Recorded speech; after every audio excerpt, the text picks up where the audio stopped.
Dans cette vidéo, nous allons voir les 10 fonctions Excel que tu mérites de connaître en tant que comptable. Ces 10 fonctions Excel vont te sauver littéralement la vie. Ces 10 fonctions vont t'aider à gagner un temps précieux. Sans plus tarder, c'est parti!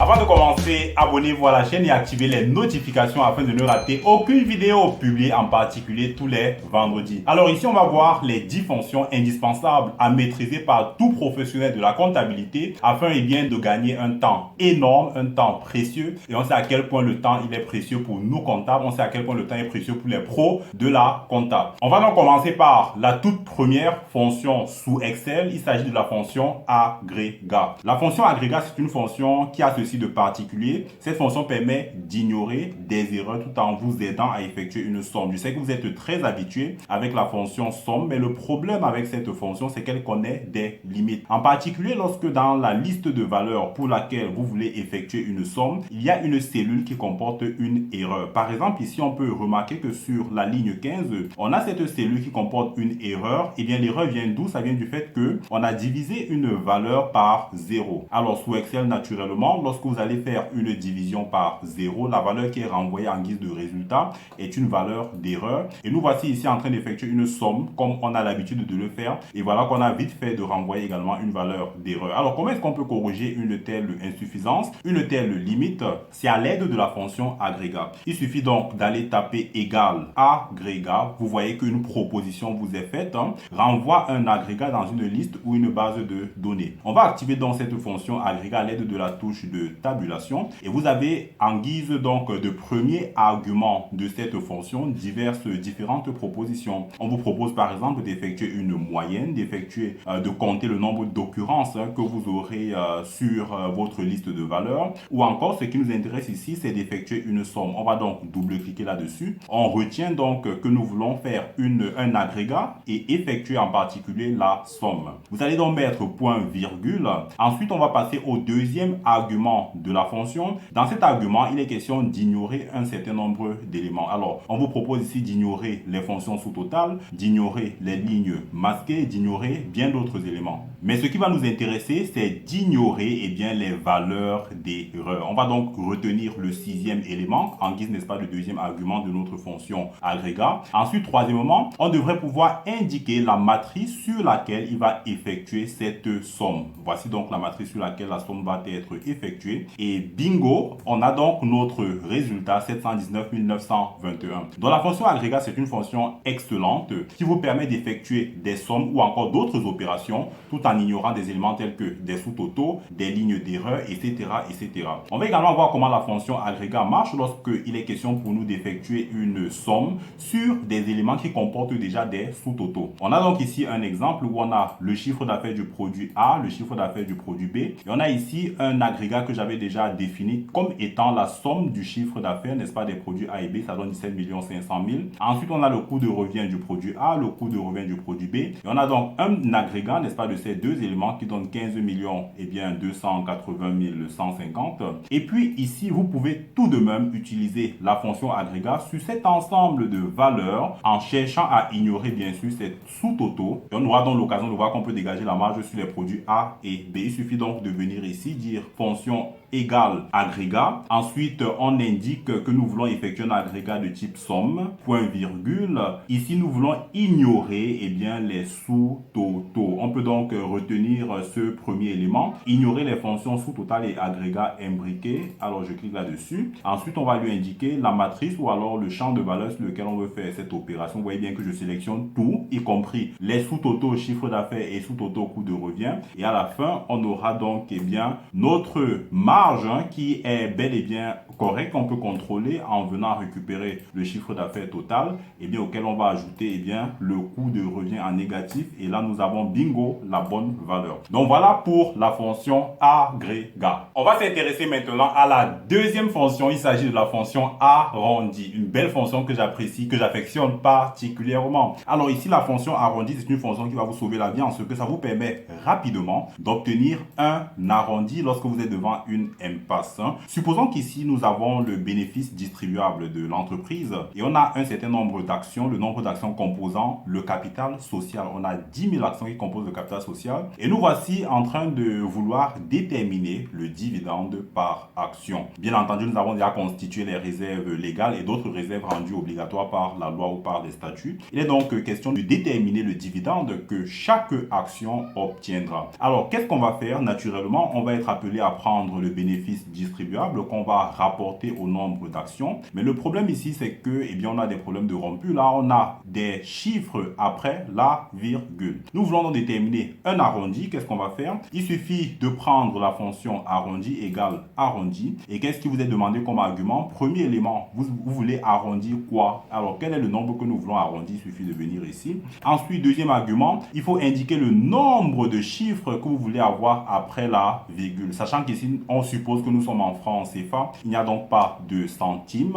On va chercher à avoir 0 chiffre après la virgule. Bingo! Nous avons donc notre valeur dividende par action. Ce sera 2498 francs. Il y a 0 chiffre après la virgule. On peut aller un peu plus loin en cherchant à obtenir une valeur où on aura comme dernier chiffre 0. Il suffira donc de venir ici et mettre moins 1. Et là, waouh! On a donc 2500 francs comme dividende qu'il faudra donc débourser par action. Voilà une belle fonction qu'il faut absolument connaître en tant que comptable. La troisième fonction qui va nous intéresser maintenant, c'est la fonction mois. Une fois qu'on a une date, il est question à partir de la date d'obtenir le mois et ça peut être très utile pour effectuer des opérations très rapidement. Donc ici, on a une suite de valeurs, on a une petite base de données où on a la date, le numéro de transaction, l'opération concernée, le montant et puis les questions pour nous à partir de la fonction mois d'obtenir le numéro de mois correspondant à la date. Qu'est-ce qu'on va faire? Égal mois tout simplement. Ensuite, on va lui indiquer la date pour laquelle nous voulons indiquer le numéro de mois et on ferme donc la parenthèse. On a comme résultat 1, ce qui signifie qu'on est ici au premier mois de l'année et il suffit donc d'étendre cela aux autres cellules pour obtenir les différents mois de l'année de chacune de nos opérations. La quatrième formule ou la quatrième fonction Excel qui va nous intéresser à présent, c'est cette fonction qui permet d'obtenir la date fin de mois d'une date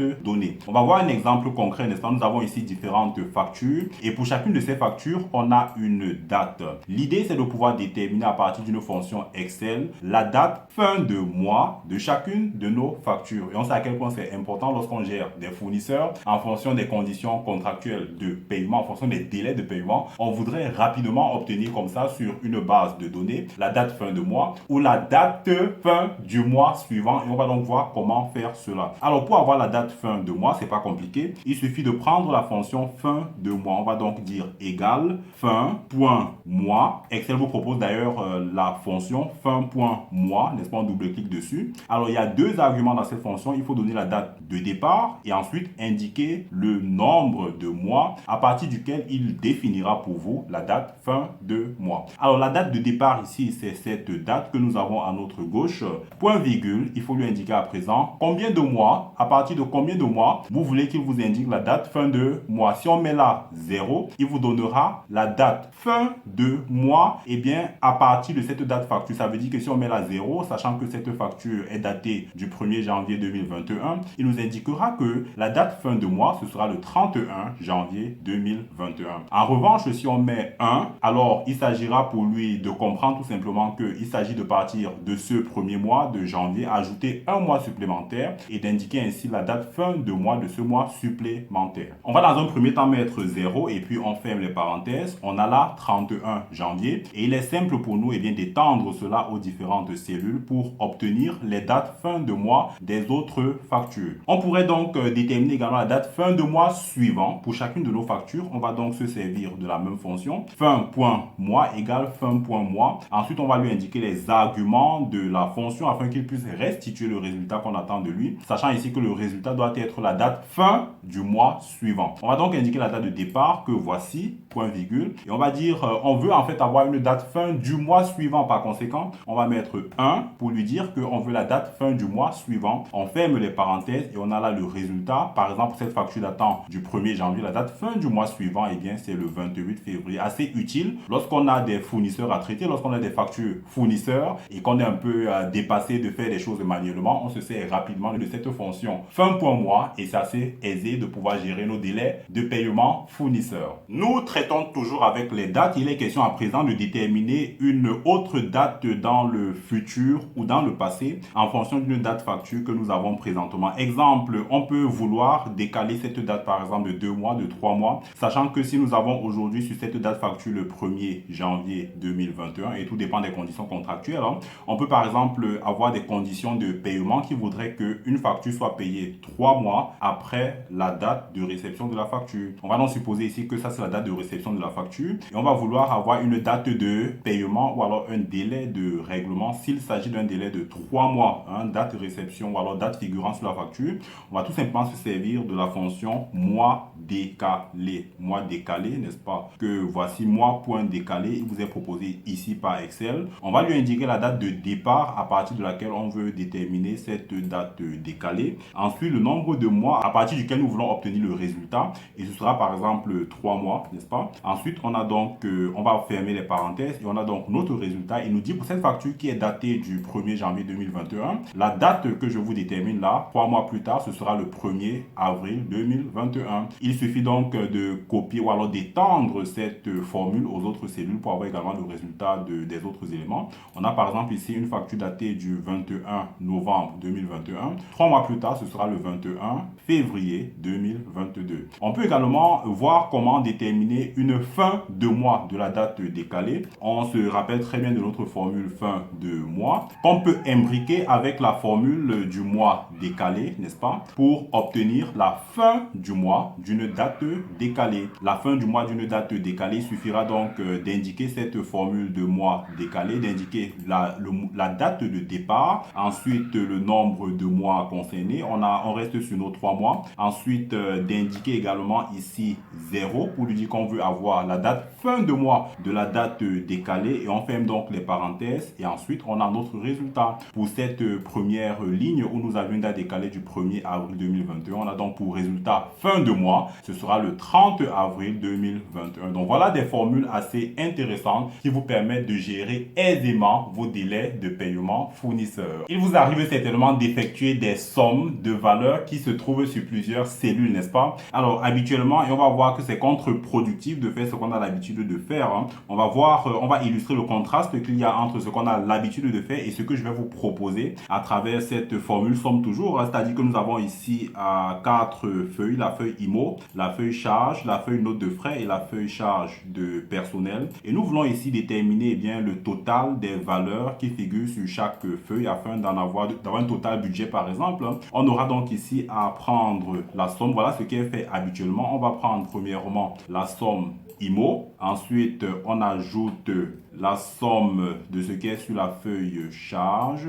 Ensuite, on ajoute la somme de ce qui est sur la feuille note de frais. Ensuite, ou alors enfin, on ajoute la somme de ce qui est sur la feuille charge de personnel et on a notre résultat. J'avoue que ça prend un temps vraiment énorme. Alors, je vais vous proposer ici une manière de faire assez rapide où on se sert bien entendu toujours de la fonction somme. Et on va venir ici sur la feuille IMO, sélectionner la plage de cellules sur laquelle on veut faire la somme. Vous allez remarquer que je vais un peu au-delà de la plage de cellules ou alors de la plage de valeurs qui se trouve sur la feuille IMO parce que je vais vouloir en fait faire automatiquement la somme des valeurs se trouvant sur ces 4 feuilles, feuille IMO, charge, note de frais et charge de personnel. Sachant que sur certaines feuilles, bien entendu, je dois toujours veiller à ce que mes valeurs soient dans la même colonne, dans la colonne B, mais il se trouve que sur certaines feuilles, je vais avoir des valeurs qui vont au-delà de la 8e ligne que j'ai ici. C'est pourquoi je vais étendre, n'est-ce pas, cette plage de cellules sur laquelle je vais effectuer la somme. Alors, vous allez appuyer le bouton Shift, n'est-ce pas, vous appuyez le bouton Shift. Ensuite, vous venez sur la feuille charge de personnel, vous cliquez dessus et vous allez remarquer ici, n'est-ce pas, qu'il somme directement tous les éléments qui vont de la feuille IMO jusqu'à la feuille charge de personnel. Si vous remarquez bien, vous allez voir que ces différents onglets sont d'ailleurs sélectionnés et il suffit de fermer les parenthèses et de valider pour voir que j'ai le même résultat. Alors, ce qu'il y a d'intéressant avec cette manière d'effectuer des sommes sur différentes feuilles, c'est que je peux ensuite prendre une feuille qui n'existait pas dans ma première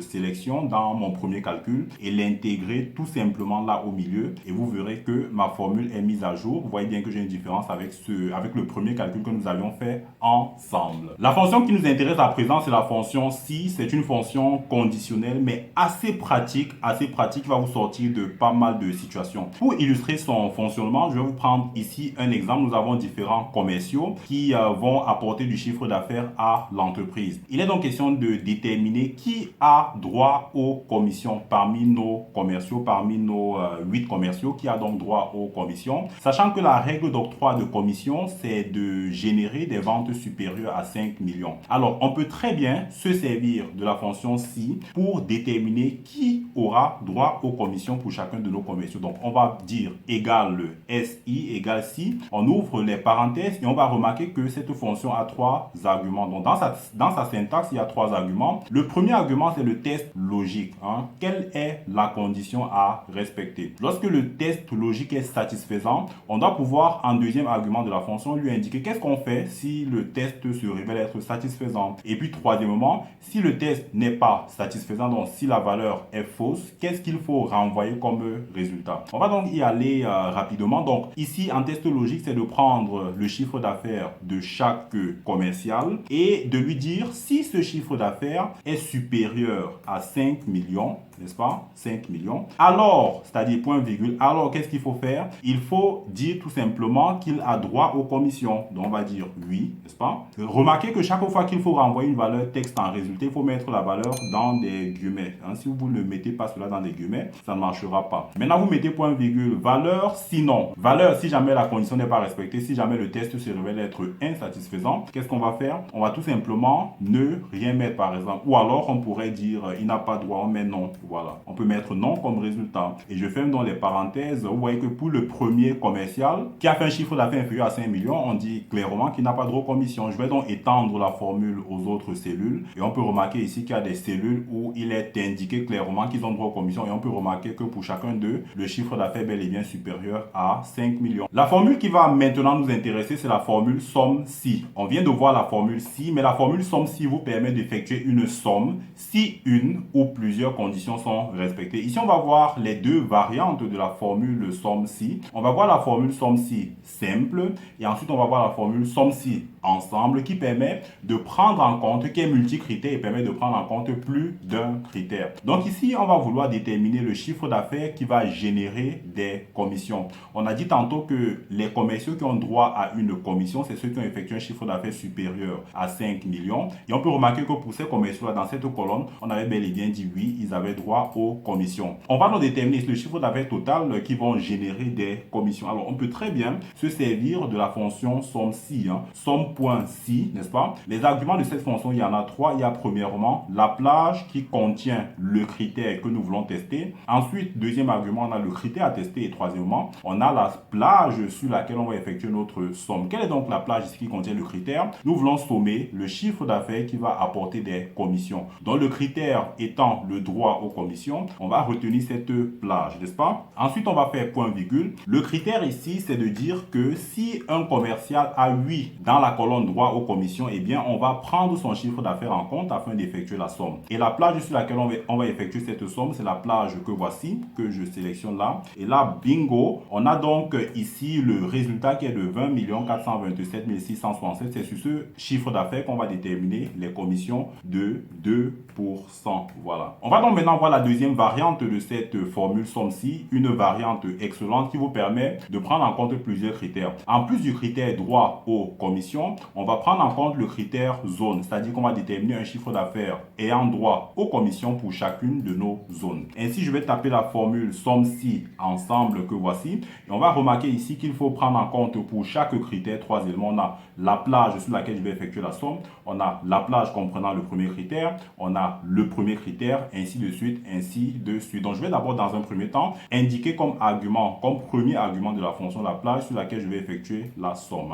Je préfère figer cette plage en appuyant la touche F4 pour que lorsque je vais étendre la formule aux autres cellules, qu'il n'y ait pas de modification de la plage sur laquelle j'effectue mes opérations. Ensuite, je dois donc indiquer la première plage de critères. La première plage de critères, c'est si le commercial a droit ou non aux commissions. Je vais donc figer également pour les mêmes raisons que je venais d'indiquer. Ensuite, je vais donc lui dire quel est ce premier critère. Eh bien, c'est de dire que oui, il a droit aux commissions. Ensuite, je dois lui indiquer la deuxième plage de critères. La deuxième plage de critères, eh bien, c'est la zone que je viens de sélectionner. Je mets F4 afin de figer également cette plage de critères. Et enfin, je dois lui dire le critère sur lequel je dois juger ou alors déterminer le chiffre d'affaires, sur lequel je dois cumuler le chiffre d'affaires. Et j'ai donc indiqué ici dans une colonne à part les différentes zones pour lesquelles on va déterminer la somme de chiffre d'affaires apportant des commissions. Ensuite, je ferme les parenthèses et on a donc notre résultat. Je peux ainsi étendre ceci aux autres cellules et on peut remarquer que la zone C, c'est une zone qui ne génère pas suffisamment de chiffre d'affaires. Il faudra donc aller creuser pour savoir pourquoi. Est-ce que c'est parce que les commerciaux ne sont pas compétents? Est-ce que c'est parce que c'est une zone qui a fait le pouvoir d'achat? Donc, il faudra enquêter pour savoir. On peut rapidement vérifier également que j'aboutis toujours aux 20 427 667 que j'ai ici au-dessus. Je vous présente ici l'avant-dernière fonction qui va vous sauver la vie, vous permettre de gagner un temps énorme, tout en vous évitant de procéder à une recherche manuelle dans une feuille Excel. À partir de la fonction recherche V sur Excel, vous pouvez remonter sur une feuille de données la correspondance d'un élément que vous cherchez. On va prendre pour exemple ici le matricule des différents commerciaux que nous avons au sein de notre entreprise, les ventes qu'ils ont générées. On a vu que certains ont droit aux commissions et d'autres non. Il est question à présent de déterminer la zone à laquelle il appartient. C'est vrai qu'on a le code de la zone, mais on aimerait avoir le nom de la zone pour que le fichier soit aisément compréhensible. Heureusement, dans une seconde table de données, on a donc les noms des zones en fonction du code. De la question ici, à partir de la formule recherche verticale, recherche V, que voici, on peut voir ici qu'il y a 4 arguments dans cette fonction. Il y a la valeur cherchée, c'est-à-dire le critère en fait de recherche, n'est-ce pas? Ici, c'est le code de la zone. Ensuite, deuxième élément, on a la table matrice, la table dans laquelle on va opérer cette recherche. Troisième argument de la fonction, c'est le numéro de la colonne dans laquelle se trouve le résultat probable. Et puis, dernier argument, c'est de dire si nous voulons une approximation ou une valeur exacte. Dans la valeur cherchée, eh bien, c'est le code de la zone, point virgule. La table sur laquelle nous opérons notre recherche, la voici. Je préfère figer les éléments en me servant de la touche F4 afin que lorsque je vais étendre la formule aux autres cellules, que je ne puisse pas avoir d'erreur de calcul, que je puisse rester exactement sur ma table matrice initiale. Ensuite, point virgule, il m'est demandé ici de fournir le numéro d'index de la colonne. On peut bien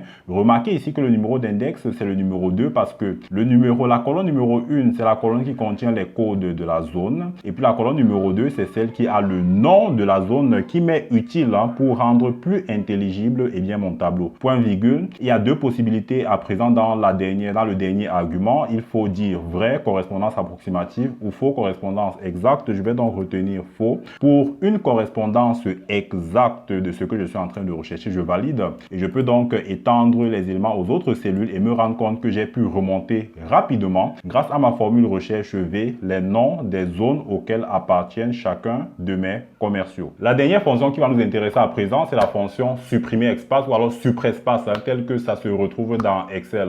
L'idée en fait ici, c'est de dire que quelquefois je veux effectuer une recherche verticale, mais le résultat qui me renvoie est un résultat d'erreur. On va voir comment dénouer cette difficulté à l'aide de la fonction supprespace. Dans un premier temps, remplissons déjà les noms de zones avec la formule ou alors la fonction recherche V tel qu'on venait de le voir quelques instants. Donc je fournis ici le code de la zone, ensuite la table matrice que je vais figer pour pouvoir étendre ma formule, ensuite le numéro de colonne comportant le résultat, c'est le numéro 2 et enfin je vais lui dire que je veux la correspondance exacte. Vous allez remarquer ici que la valeur renvoyée est une valeur d'erreur, même lorsque j'étends, c'est une valeur d'erreur. Pourquoi? Eh bien parce que cette cellule contient des espaces, n'est-ce pas? Cette cellule contient des espaces. Il est question à partir de la formule supprime espace, d'éliminer ces espaces-là. Qu'est-ce que je vais faire? Alors effaçons déjà ceci et déterminons le contenu de cette cellule sans les espaces. Alors je vais mettre égal, supprimer espace, supprespace, n'est-ce pas? Je récupère cet élément, je ferme les parenthèses. Vous allez remarquer que le résultat ici, c'est le code de la zone sans espace, n'est-ce pas? Très intéressant. On va à présent imbriquer cela avec la formule recherche verticale. Recherche verticale. Le premier argument de notre recherche verticale, c'est le code de la zone sans l'espace que voici, n'est-ce pas? Ensuite, point virgule, j'ai ma fameuse table matrice que je vais figer. Point virgule, le numéro de colonne 2 et enfin correspondance exacte.